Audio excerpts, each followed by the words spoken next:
Hey everybody, JJ here, back for another Saturday Zoom networking. Really excited about today's call. Been speaking to the young man for a couple days now, getting a little better acquainted. Our guest speaker today is out of Pace Morby Sub2 community. And if you've not heard of Pace Morby, he is the creative finance genius of real estate in the country, which obviously makes that in the world. Pace's Sub2 community, an abbreviation for Subject 2, is the number one real estate education platform in the country, bar none. Our guest, we don't have Pace Morby today, though. We have one of his rock stars, young man, started as an agent, actually. He was already in the real estate industry, working in that capacity. Then he decided to expand his opportunities. He started to study real estate and became an investor, an entrepreneur. He's now a coach, a trainer, leader, successful businessman, and one of the young rock stars in the Sub2 community, my good friend, Mr. Brandon Duran. Brandon, how you doing today, my friend? Good. Happy Saturday, everyone. Good to be here. Thanks for having me, JJ. Oh, Hope all is well with everyone. Thrilled to have you, brother. It's Easter week. It's a beautiful environment. Spring is here. The weather's warming up. We're getting better weather. It's going to be an absolutely wonderful spring and summer. Dodgers are playing baseball. Life couldn't be better. Hey, Brandon, for those that don't know you, where in the country are you located? I'm in Arizona. Just moved over here in December. From New York City, though, born and raised. So from New York and in Arizona. So what's your favorite baseball team? I got to ask, this baseball season. Yankees. There you go. Aaron Judge, right? Exactly. He's phenomenal. For sure. So, let's talk about you for a sec. Your topic is acquisitions. We'll get into acquisitions. But has real estate been something, when you were a kid in your teens, were you around this as a child, real estate? Were you involved in the financial stuff in your teens? What was your path maybe to high school or after high school as far as real estate and business? Now, actually, my path was I was trying to become a professional basketball player. That was my path. For sure. Real estate wasn't on the mind. I didn't have a plan B in life. It was like basketball or nothing. So that was the path for most of my life. I wasn't around real estate or any kind of true business. So you played basketball in high school, I imagine. Yeah, exactly. And did you play after high school? I did play after high school. So, yeah. And so when did the transition come into real estate? What was your first foyer, your first step into real estate? I became a digital marketing manager for a real estate brokerage in Bronx, New York. And then I became an agent because I just saw how much money they were making. I'm like, oh man, I could do this.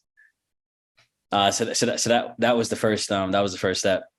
How long did that transition take? Was that right away or about a year or? That was maybe that was like 6 to 8 months, something along those lines. So you got your feet wet, moved in, becoming an agent. Yep. Were you doing residential? Were you selling, representing buyers and sellers? Yes, I was doing residential. The office that I got lucky enough to join, they focused mainly on listings. They weren't big on representing buyers at all. Just because of where the money lies, and then they were big on calling. So I door knocked and I called every single day. They were big on like guerrilla marketing and really doing tons of outreach.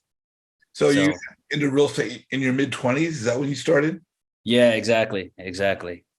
Mid-20s. So that's where I got started. So now you're no longer, do you still have your agent's license? Are you still in that? I do have my agent's license still. I'm just not using it. Okay. So so now you're an investor.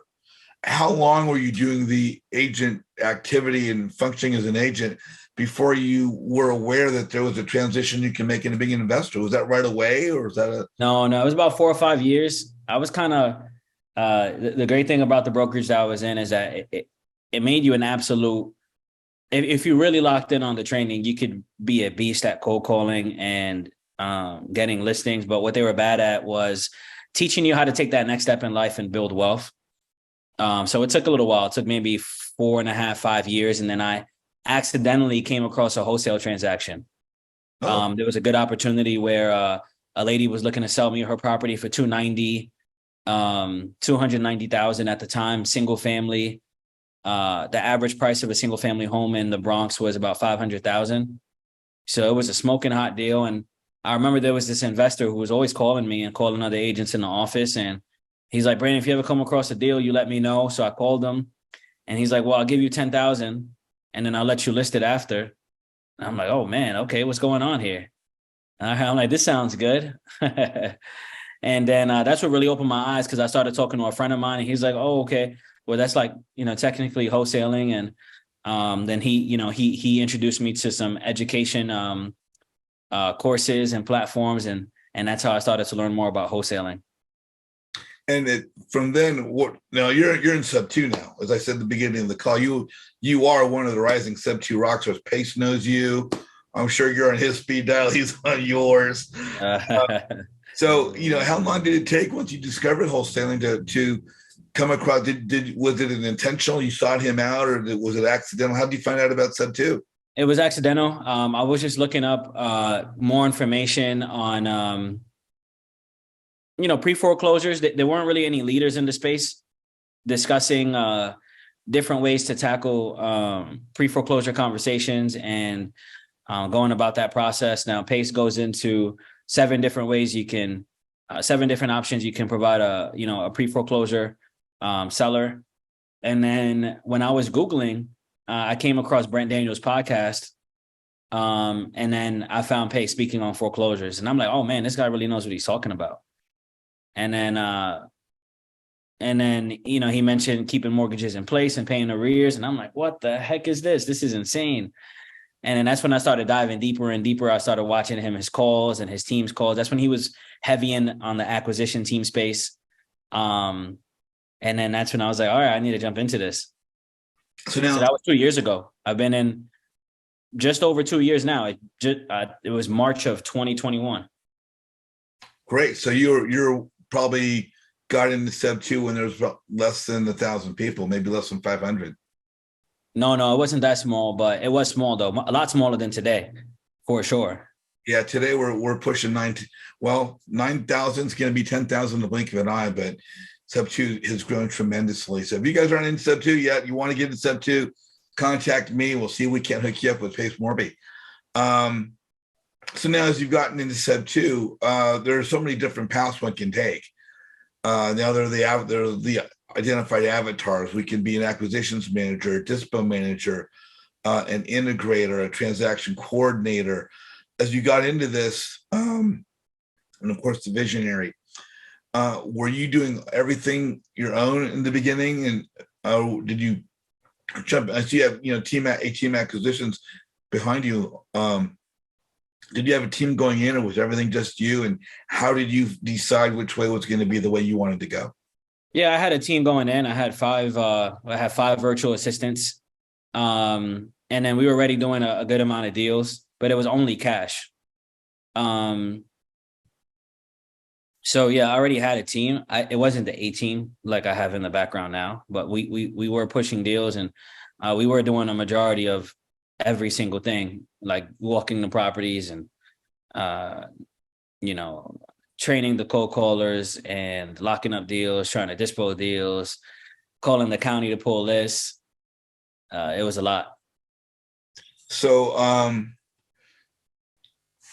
your team kind of grew and grew, and did you find yourself discovering a particular focus that worked for you? Yeah, I've always been good, like just speaking to people, just connecting,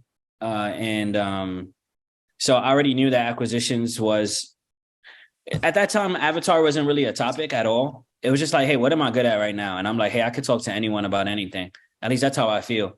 But I was like, a big focus for me was learning the lingo of creative. How do I pitch this? And then how do I understand it?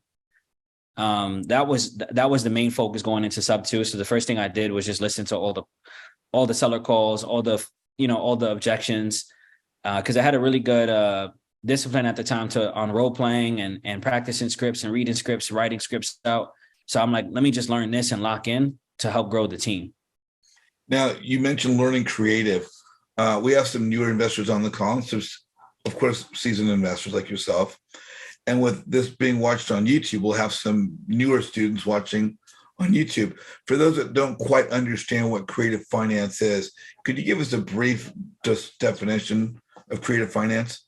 I think creative finance is a way to give sellers the most amount of money and solve the most problems.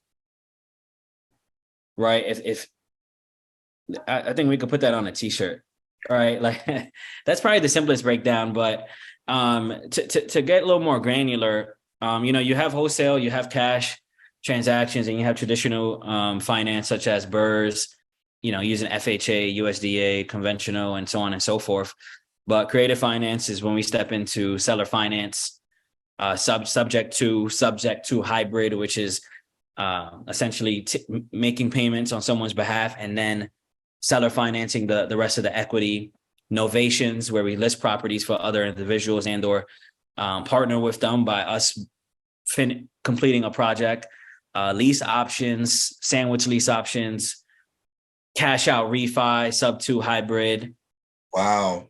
Mortgage method, wraps. You can really go in depth, but it covers it's all summed up by getting the seller the most amount of money or providing the best solution for their situation. Yeah, you and your team currently you're using a variety of these methods. We're using as I look at the list that I have here, essentially all of them outside of we don't have one lease option in contract right now, but everything else I mentioned, we're doing. Wow. Now with your team, we talked about a couple things earlier. Obviously, you have a team in place. So, I'm going to ask you, for someone who's growing as a new investor, they're starting to build their team, or they're taking everything on themselves. What's the importance do you see of delegation for the success of someone's business? Yeah, I think it's necessary to really grow and grow imperfectly. A lot of people want to have the full every system built out, but I think you need to grow immediately. It doesn't matter what level you're at right now. I think you need to get more people on your team and good people at that.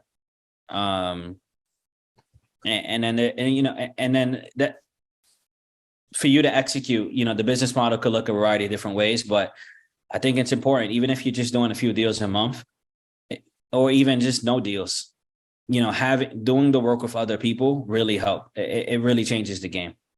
Yeah. We talk about building our team, delegation. What do you look for when you're looking to add people to your team? What do you look for your team members? Yeah, man, I'm looking for people who are, and I'm looking for people who have good energy. Their values are solid. Do they align with our core values? Are they available full time? Right? Are they working? If they have an intention to start their own business within the next 6 months to a year, I don't allow them on the team. I also don't let anybody on the team who's running their own business as well. I need you to have complete focus because this is hard enough. So when people stretch themselves thin amongst multiple businesses, you usually don't end up getting anywhere or not really far at all. And then people who understand that this takes time, and are willing to put in more than what I'm asking. So we have a set schedule, but we really push them to go beyond what you've already told us you can do, because that's how we could grow. So those are some of the things we look for. Also, people who probably been athletes, because people who have been athletes, they have a better understanding of what teamwork looks like.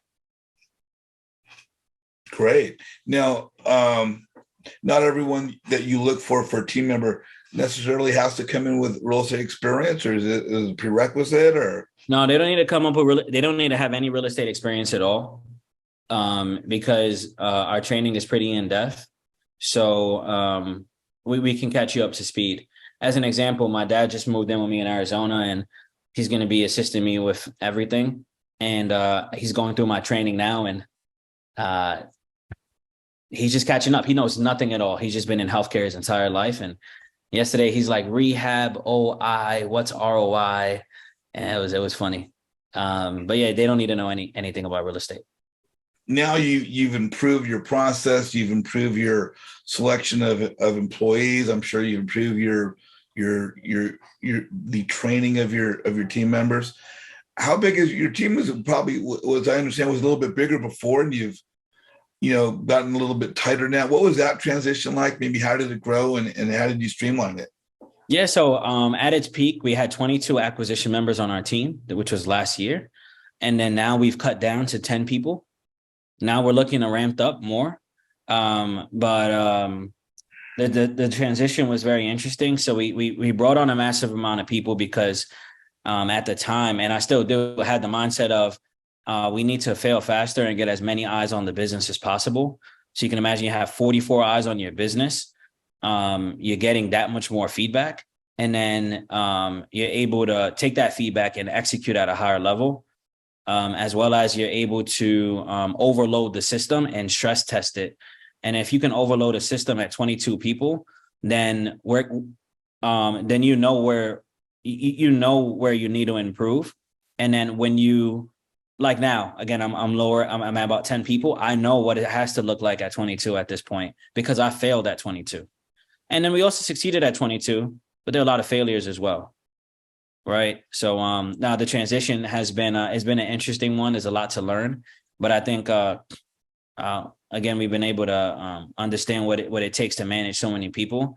And yeah. So, with that, with acquisitions, I mean, what's the most challenging part when someone's looking to be, getting the business going? Okay, I've got to acquire property. What are some of the fundamental steps in, getting acquisitions going for one's team? And we talk about leads, we talk about VAs, cold calling, door knocking, driving for dollars. Man, that's an amazing question. The sales process. So, most people start off because maybe they download a script from Max Maxwell or Brent Daniels, and you just see the script, and then that's the script. And then you don't truly understand the psychology of the script and or how the team is supposed to be built out around the execution of said script and so on and so forth. So what I mean by the sales process, I jumped on a call with somebody yesterday. He has a 22-person team. What are the chances? He's new to sub 2. And I'm like, man, if you ever need any advice, let me know, because I've been there. So his process was he had cold callers essentially looking for motivation, timeline, price, and condition. And then he had lead managers going all the way to saying yes, and then closers just essentially getting in contract. Versus my sales process is the virtual assistant essentially gets a hand raise, right? If a seller just says yes or no, pushes it to a lead manager. The lead manager's job is then to dig for urgency, motivation, is the condition livable or not, and a ballpark price. They don't really go deep on condition, but motivation, they can go deeper. That should be a 3 to 5 minute call, right? Maybe 7 minutes, very quick. And then I provide my team a checklist so you know when it should be a good pass, right? An example, if there's urgency, but they're not, and it's motivated, but you didn't get the ballpark price and condition, I'd pass it to a closer. We call it a pass. But let's say there was motivation. Let's say there was no urgency. They were motivated. And then there was ballpark price and you got condition. Well, maybe I'd get them on the phone as well if there's enough distress. If there's no urgency, no motivation, you got a ballpark, you got a price, and the condition is livable, I may pass on it. So we have check boxes and examples for you to push it. The next step in our sales process is a closer, acquisition manager, takes it, and we call it a process call. On that call, you're then significantly digging into condition. So we do things a little different, where most people do price per square foot on their rehab. We're virtual and we're in a lot of markets. So you can't go off the same metric, 30, 40, 50, 60, because then you can really leave a lot of money on the table. So we dig deep on age of furnace, age of roof, age of this. What's the siding made of? Okay. Is it on a slab, a crawl space, or is there a basement? Right. We significantly go deep to get accurate numbers, and then whatever the acquisition manager then identifies some roadblocks, timeline, influencers, discomfort, money, and then after that it gets underwritten, and then there's an offer call. So identifying what your sales process is going to look like is key. Back to your question, because if you don't know your sales process and how it should flow, then the team members won't understand. And then they won't know if they're a lead manager, a cold caller, or a closer. And if you can't accurately break down the sales psychology at all levels, then you're just running, I don't even know the terminology for it, but everybody is just confused at that point. And I've been there. So clearly identifying roles and knowing where you sit in it. All right. So one of the first education programs I jumped into was Rafael Vargas. And this was 3-4 years ago. And his thing was 7-minute close. It was a 7-minute close. If you were the lead manager, you were also possibly the closer. And all it took was 7 minutes to get an offer to you. But that's his sales process. Right. And also recognizing if you follow that sales process, then that means you have to be a more skilled closer. Do you have that skilled closer in your team if you're trying to go for the one call close? So I think those are some things that are really important as you look to grow the team. So I didn't mean to be long-winded, but I hope You're that good, brother. You're dropping nuggets. You're dropping, the detailed explanation. We can go back and watch this again and again and repeat what people didn't catch. But you've got total golden value there. Yeah. And with the acquisition process and the sales process, I'm sure there's a number of times in acquiring properties you're dealing with sellers that aren't always eager to sell.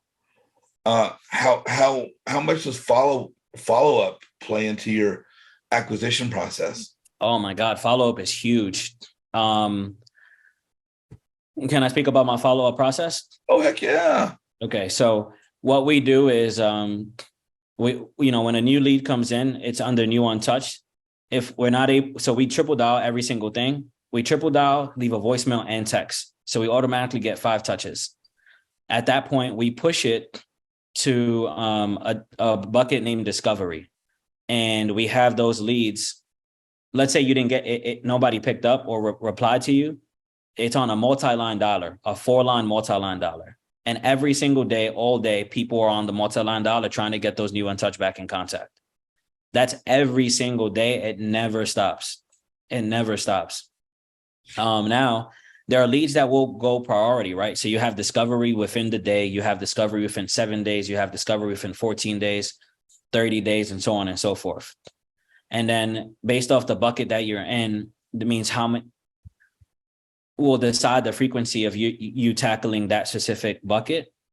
And then now what we implemented is we have another bucket named add to follow up, which essentially means, hey, I'm not interested at this time, but they do own real estate. We just started a text drip campaign to reignite those leads. And then that's just continuous. Now, after we make an offer, we do a 10-week offer follow-up system. So if I made an offer to you on Saturday and you said no, JJ, then I need to follow up with you every single week for 10 weeks. It doesn't matter how mad you were. If you wanted 200,000 and I offered 50 and you hung up on me, I am following up with you because things change. Now, let me ask you, when now, you follow up, you still offer 50? Or does that number change at any point in time? It really depends on the property. Okay. It depends on the property. But that follow-up also depends on if they're motivated. If they weren't motivated, they shouldn't have been even given an offer. But let's say they're a little less motivated and you made an offer, then that would dictate that follow-up as well. Because, if you did come in lower and they're not motivated, you start to get discouraged. I don't want to give this guy a call back.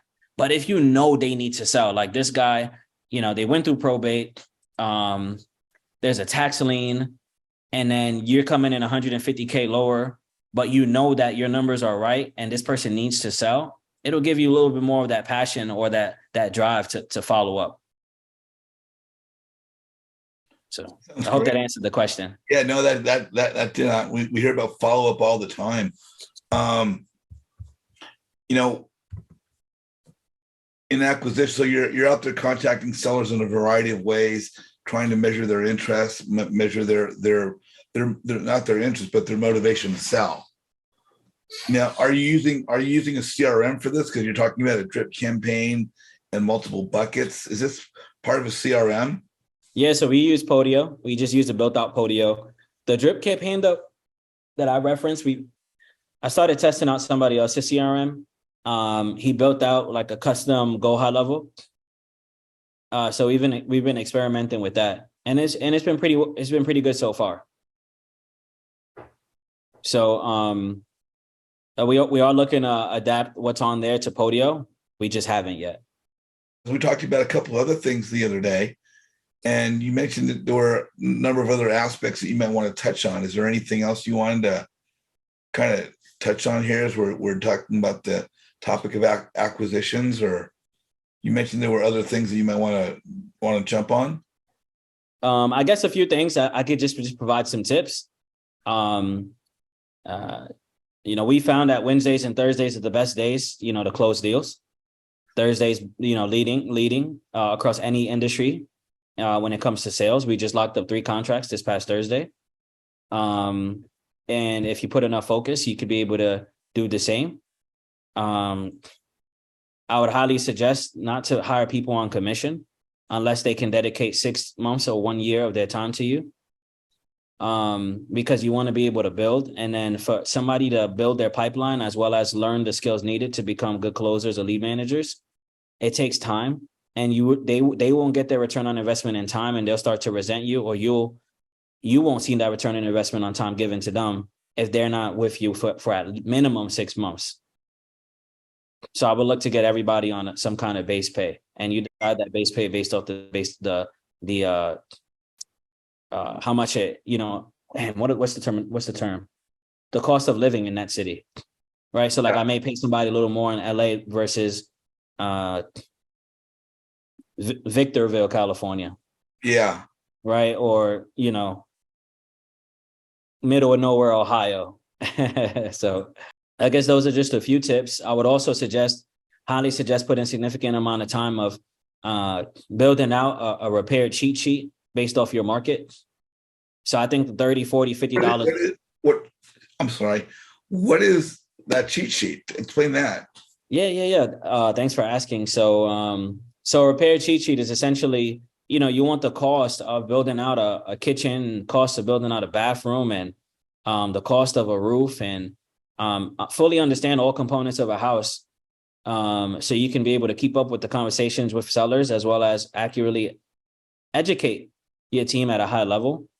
So I think, per market, you should be able to have those numbers, because you may be leaving a lot of money on the table if you don't. An example is I just partnered with somebody in LA, and I'll be doing acquisitions for this individual. And I show him my repair cheat sheet. And it was like I think this was a bathroom. I don't remember what it was. Don't quote me, but it was like $4,500. And he goes, "Oh no, Brandon, it's at least $7,500 in LA." And I'm like, wow. Imagine I came in and I said my MAO was 97, when in fact it could have been 100, right? But imagine how many other little things it could have added up to made it a difference of $20,000 from an MAO, and the seller was actually on point with their ask cash, right? So you being able to get very detailed could truly make the difference. And don't rely on $30, $40, $50 a square foot unless you've done flips and for a fact those are the numbers in your space and in your area, because you will lose deals like that. So those are just some quick tips I could think of. But I really want to see if anybody had any questions. I said a lot, and I love speaking about this, and I can rant. So whatever you guys got, throw it at me. Rodney Adams, you are on with Brandon Duran. What's your question, my friend? Brandon, man, you are spinning the game here. This is super awesome. You're very knowledgeable about the acquisition space. I'm hearing this information and like loving it. So Thank you, Rodney. I love how deep you've gotten into this space. Yes. All right. So all right. So I got a question here. So whenever when you get a verbal okay, good deal, when someone is saying, "Hey, look, I'm interested in selling, I'll sell it for whatever price." Who's the role that sends out that agreement? Obviously, you guys are using some DocuSign or something like that, but who's the role that sends out that agreement? Is it the acquisition person, or do you have someone else that do that? Man, that's a great question. So we have our acquisition manager sending out the agreement at this time. But for the longest, Rodney, we had our TC doing it. So we went back and forth. We had the acquisition manager, then we had a TC for a very long time. And then we saw that she got too busy, as well as she's a single mom, and she couldn't keep up, or we lost opportunities where we couldn't get the seller back on the phone. And we were like, man, we need to do something. So now we have it. We have the acquisition manager pushing out that contract. I do have a follow-up question, a second question to that. Obviously, I see acquisitions, and of course, you got leads and stuff like that comes in. But what do you do for dispositions once you guys are getting these properties under contract? Are you dispoing yourself, or are you sending them out, or what's the deal with that? Yeah, so we're looking to dispo ourselves. I have my boy Channing out of New York dispoing. We have investor lift, and then so there's really two ways we're dispoing right now. It's investor lift and Facebook Marketplace. As well as just Facebook groups. So like we're in Sub2 and Astro. So we'll drop it essentially those three places. So my goal now is to go completely in-house though and provide and do base pay. So this person right now, it's also my friend and he gets 10% commission off of each deal. But the goal is to be able to actually get, have someone on base pay and then a smaller commission. Thank you for your answers, for sure. Yeah, no problem. Rodney, thank you so much for joining us, my friend. Thank you, Rodney. Mr. Justin Kremer, hot chef in the kitchen. You are on with Brandon Duran. What's your question? Hey, what's up, Brandon? First of all, this is amazing, man. I came in a little bit late, but even just the few minutes that I've heard, it has been fire, man. Thank you, Justin. Yeah, I appreciate your time. My question is kind of like a two-part. I'd really like to hear kind of like maybe like a high-level breakdown of your own repair cheat sheet. Because I'm struggling in Los Angeles specifically. I'm looking at a lot of properties and I'm wearing all the hats right now. Underwriting, acquisition, dispo, I'm doing all of that stuff right now. Eventually I want to get a team built, but and one of the things one of the roadblocks I hit is figuring out repair costs for things. Maybe just generally. I don't know if you could do that or not, but yeah, can you let me share my screen, JJ? So this is an example of a cheat sheet here. Nice. Yeah, that's beautiful. So we had this list, and then one of my closers / underwriters, he upgraded this. So now he's, if I press 1 here, it'll jump over here to 1, and then then we're copying and pasting to provide a report for our closers. Yeah. So like what was it that I mentioned that $4,500 example. Let's call it was the full bathroom. He's like, no, that's way too cheap in LA. And then we started to build out on this side as well. Oh, nice. Yeah. Right. Yeah. So we created the drop downs as an underwriter. So we can quickly underwrite. So we have like asking price, mortgage, back taxes, rent, comps, rehab. We have a novation calculator here. And then we click on the strategy that we recommend for the underwriter, for the closer. So like, let's say you gave me a deal and it had debt on it, but the seller wanted cash. Mm-hmm. Well, we're going beyond just running MAO. I want to provide the closer option. So I'm like, hey, Justin, I'll give you my MAO. It's $80K, but hey, being that they had debt, this a possible sub-2 straight up, maybe a sub-2 hybrid, novation. And then we always end off every kind of opportunity. Our last option is always a listing referral. So like an option contract? No. Or are you saying no, we'll just refer it to an agent. Oh, I got you. So then I'll copy and paste all of this, and then I'll give it to our closers. So they clearly understand what's going on. And then our closers should also understand rehab. So if they do, and they're like, "Hey, Brandon, they didn't say the kitchen was that bad." Mhm. You know, like, I don't know, it really costs a 12,000. Yeah. Well, if they understand it at a high level, then they should be like, well, let's actually cut this in half. It's only going to be tile work and paint. Yeah. All right, well, all right, let's cut that, maybe by 75%. It's going to be 4,000. Boom, Right. that's 8,000. And you don't really get to that level.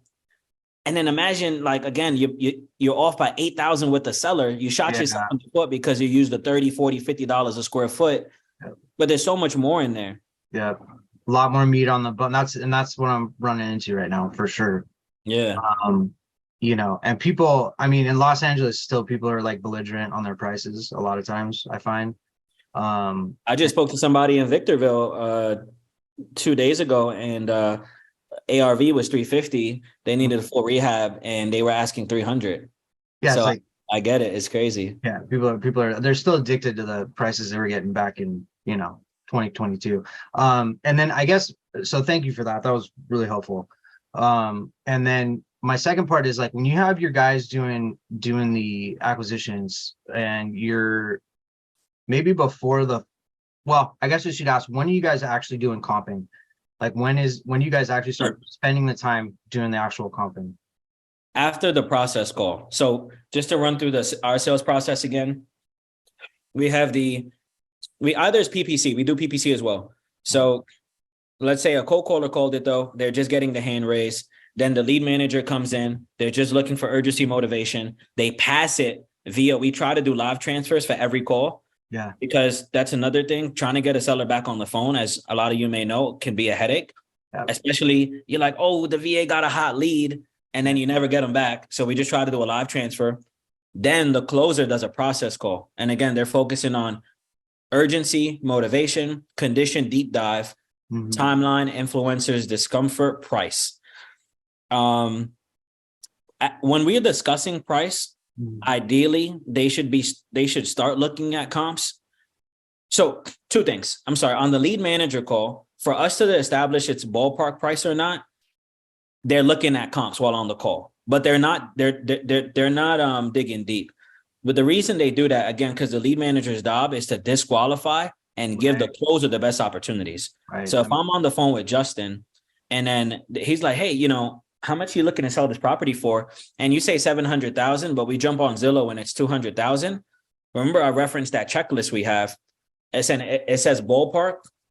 So it says price and then ballpark or out of ballpark. He would click out of ballpark, but maybe he'll still pass it if there's motivation and urgency, because somebody motivated enough will come down on price eventually. If it's not today, it'll be 6 months from now. Right. So at that point is the initial look, just to see like, hey, is this guy bugging?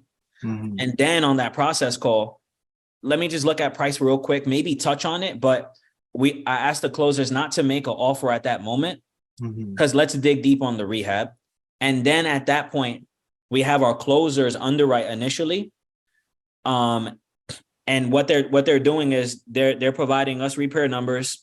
They're providing us an ARV, MAO, or if it's creative, they'll underwrite it. And then our sales manager, which is me, and Alex, I've referenced Alex a few times because he's working to get there. He'll approve the underwriting. And then tell him, hey, Ali, go out there and make this offer. And these are your options.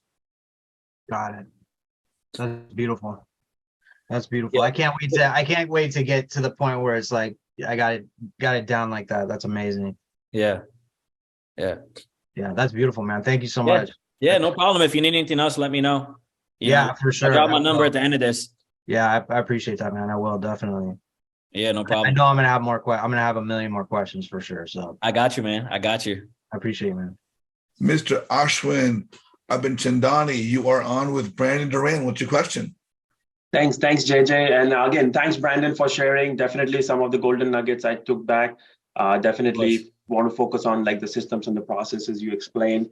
So right now I'm in Chicago market, looking for buy and hold properties, but I'm also trying to venture out of state investment, like Florida. I'm just trying to kind of gauge the places. So back to the question I think Justin also asked is like, how do you get like the market rate for rehab cost? Like if to your point, like if a bathroom takes 4,000 in Chicago, it might take less or more in Florida.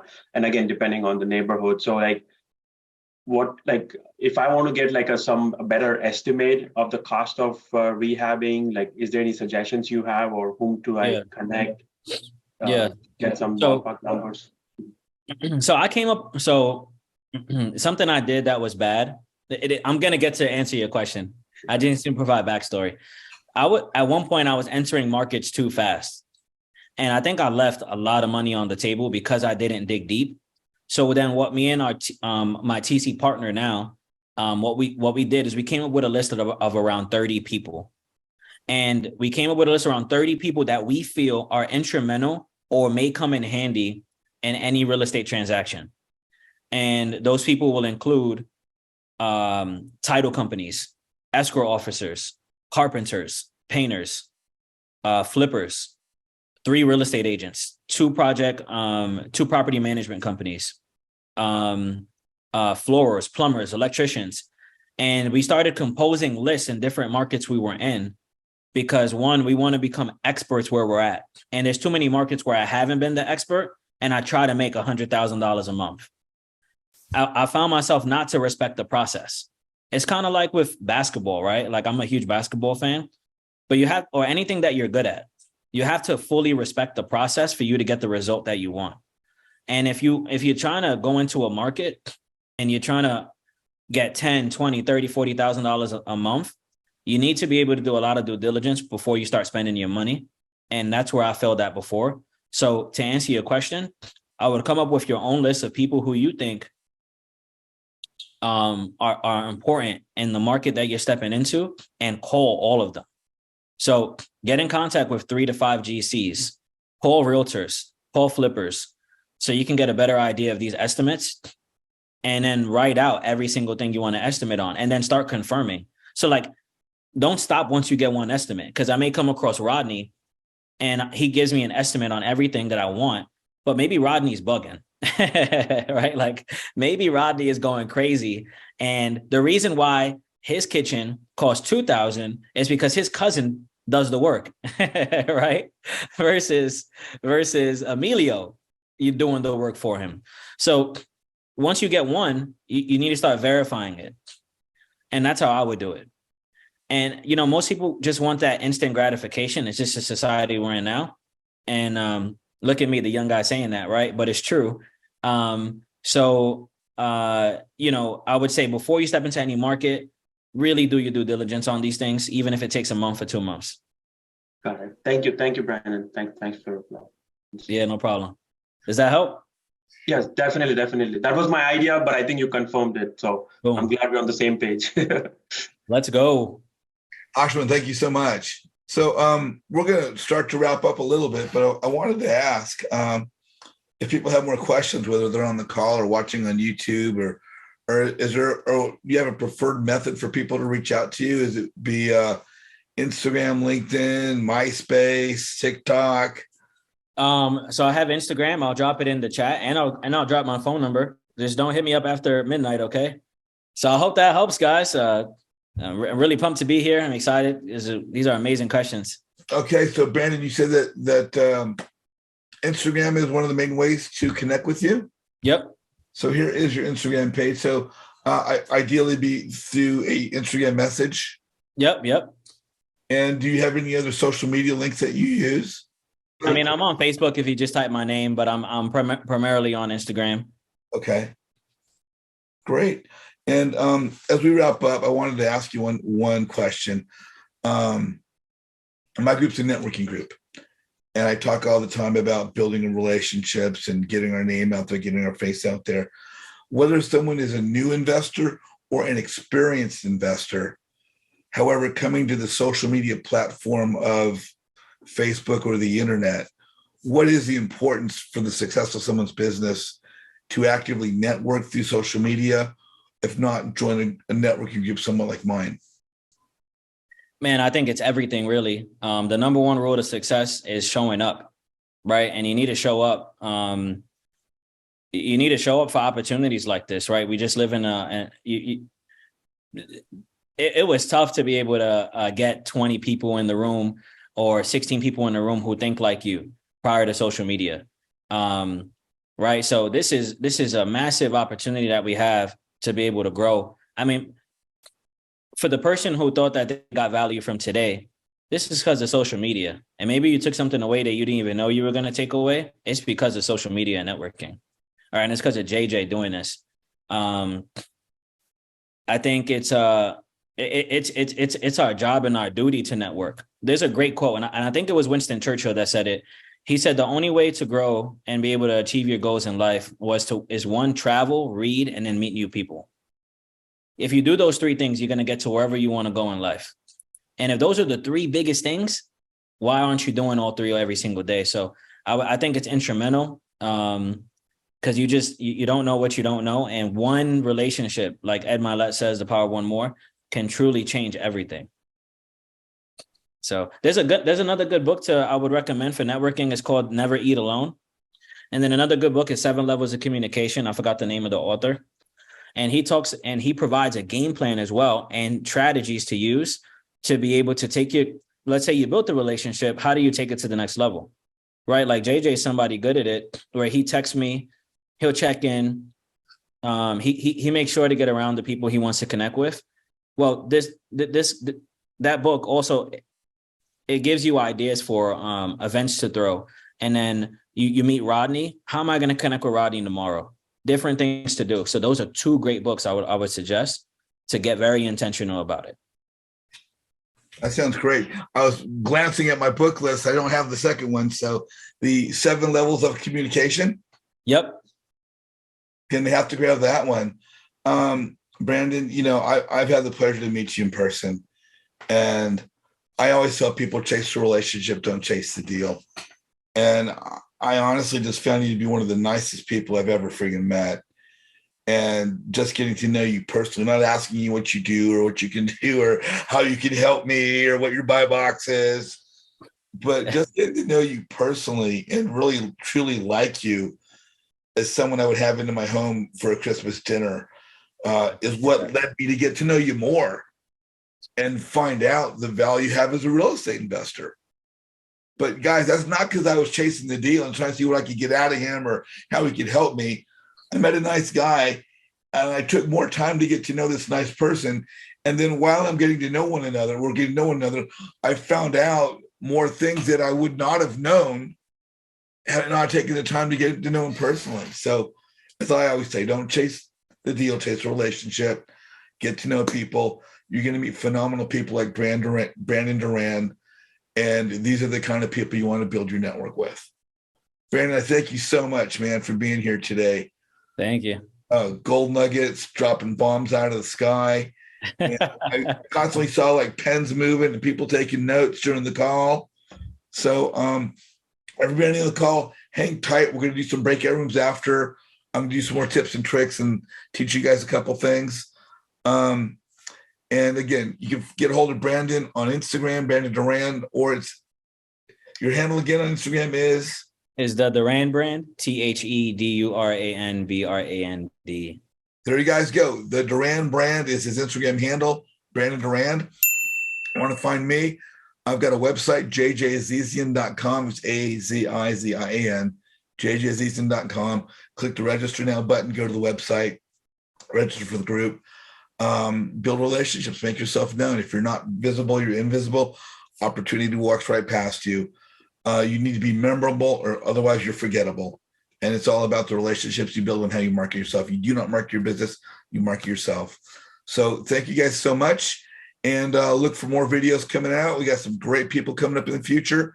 And we'll see everything we have on our YouTube channel, Flip Side with JJ.